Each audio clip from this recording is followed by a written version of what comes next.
আল্লাহ রসুলের সময় বিয়েটা ইজি ছিল, ব্যভিচার কঠিন ছিল, ব্যভিচার করতে সাহস পাইতো না কেউ, এতই কঠিন ছিল। এবং কেউ করে ফেললেও সে হজম করতে পারতো না ওটা। আমরা দুইটা গল্প জানি, একজন সাহাবী মহিলার হয়ে যাক, যে পাপ করছি তার প্রায়শ্চিত্ত এখানে হয়ে যাক, ওইখানে আমি যেন আর আল্লাহর সামনে লজ্জিত না হই আর কি।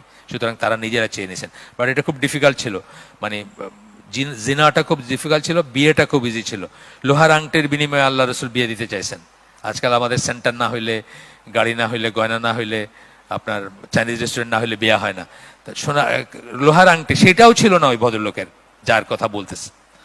তখন কি করছেন, যে সুরা জানো, আচ্ছা সুরা শিখাই দিয়ে ওরে, সুরার বিনিময় দিয়েছেন বিয়ে। আমরা সামর্থ্য নাই। আমাদের সামর্থ্যর মিনিংটা কি? আমাদের সামর্থ্য কতটুকু সামর্থ্য হলে সামর্থ্য থাকে?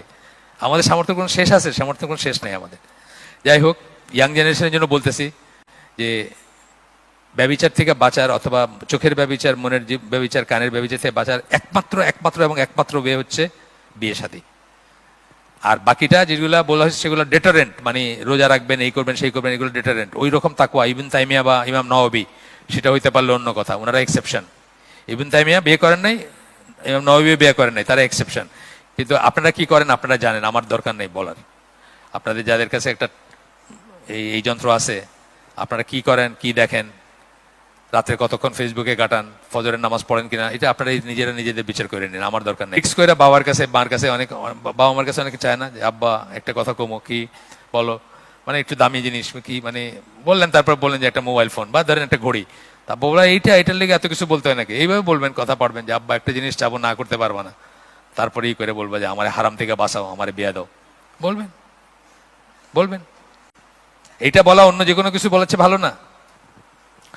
আচ্ছা, এখানে বাবারা আছেন নাকি? বাবারা আবার মাইন্ড করেন না, বাবারা আমার উপর খুব রাগ, পোলাপানরে উস্কায় দেই বিয়ের জন্য। আচ্ছা, তো এই কথাটা, মানে ব্যভিচারের কথা যেহেতু আসলো, আব্দুল্লাহ জাহাঙ্গীর আমাদের ওইখানে একটা হালাকা করছিলেন একদিন।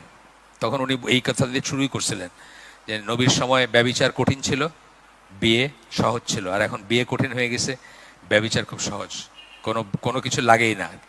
মানে 10,000 মাইল দূরে বসে আপনারে একটা ভিডিও ক্লিপ পাঠাইতেছে, আপনি চোখের জিনা, কানের জিনা সবকিছু এইখানে বসে করতেছেন, কোনো নাই, অলমোস্ট 0 পয়সা আর কি। মানে এমবি তো দাম অনেক কম এখন, ম্যানেজ করছে। তো ওইখানে বসে ড্রাইভারগুলো সব চালায়, মানে সবার জন্য এটা সার্ভিস আর কি। এইটাতে খারাপ কাজে কিন্তু দেখবেন অনেক মানুষ, আপনার সিগারেট খাওয়া, যারা সিগারেট খাইছেন জীবনে, প্রথম দিকে দেখবেন সিগারেট সিনিয়র ভাইরা সাইদা খাওয়ায়, খা, সিগারেট না খেলে কি বেটা নাকি? পরে উইথ দ্য ইন্টেনশন কি, যে পরে এক সময় তারা আপনার উপরে সিগারেট খাবে আর কি, আপনার খাওয়াইলে তাদের লাভ আছে, আপনি যখন একটা সিগারেট খাবেন তাদের দিয়ে খাবেন আর কি।